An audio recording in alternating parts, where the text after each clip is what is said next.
Hello everyone, welcome to this devotion on the prayer in Jesus' parable of the Pharisee and the tax collector. We will read from Luke chapter 18 verses 9 to 14. To some who were confident of their own righteousness and looked down on everyone else, Jesus told this parable. Two men went up to the temple to pray, one a Pharisee and the other a tax collector.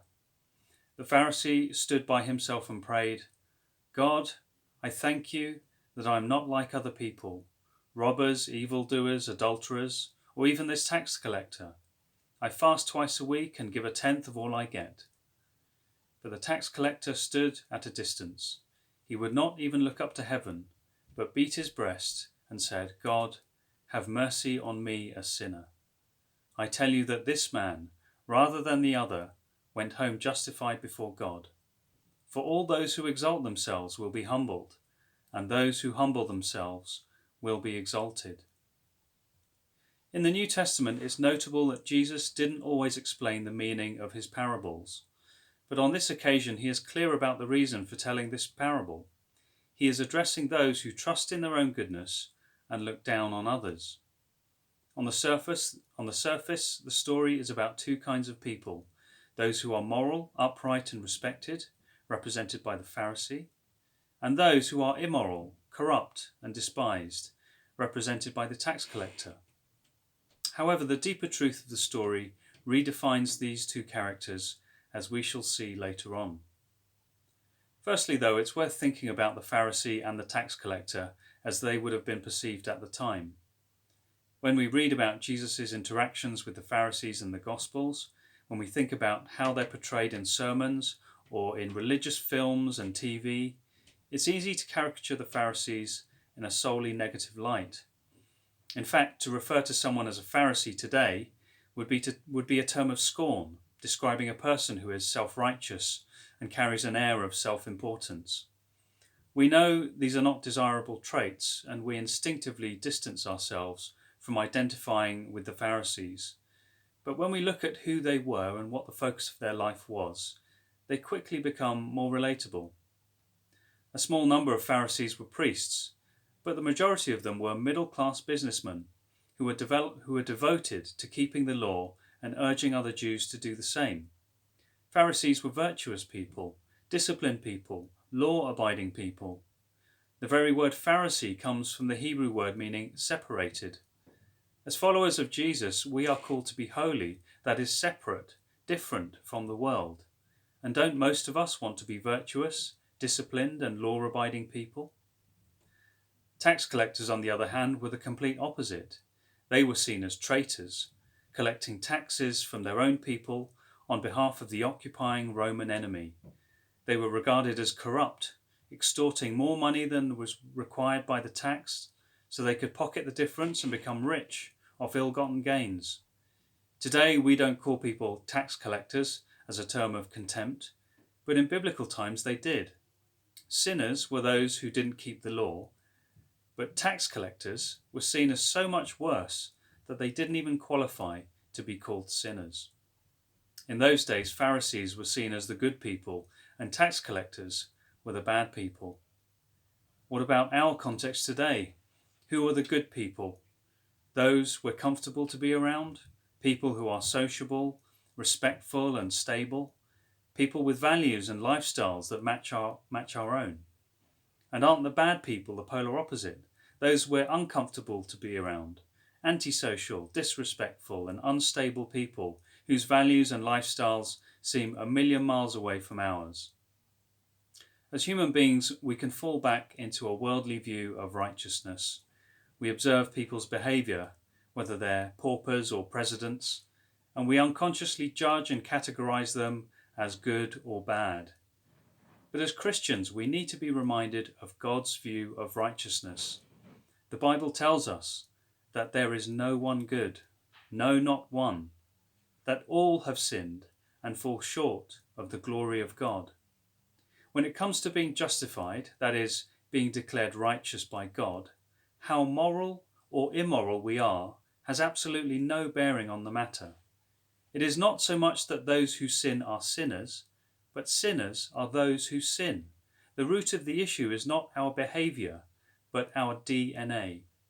You might be able to train a pig not to roll around in its own muck, but when all is said and done, it's still a pig. And so we move into the deeper reveal about these two characters in the parable. Both are sinners, but one looks to himself to be justified, and the other looks to God to be justified. One proudly presents his spiritual resume, filled with a long list of good works, and the other comes empty-handed, all too aware that he's hopelessly unqualified. One has faith in his own goodness, and the other has faith in the goodness of God. This message from Jesus Christ is a warning to those who exalt themselves, but it's wonderful news to those who humble themselves. Because if we humble ourselves before God, acknowledging we're sinners, trusting that Jesus' death and resurrection cleansed us completely, he declares us to be righteous, no longer slaves, but his children. To follow the previous analogy, we cease being pigs. We're still drawn to rolling around in our own muck, but when all is said and done, we are no longer pigs. Some of you will know Ravi Zacharias, regarded as many as one of this century's greatest Christian apologists. And some of you will know about the shameful revelations that have emerged about him following his recent death. We must pray for his victims. We pray for his family. We grieve over the reproach it is to the church and to gospel witness.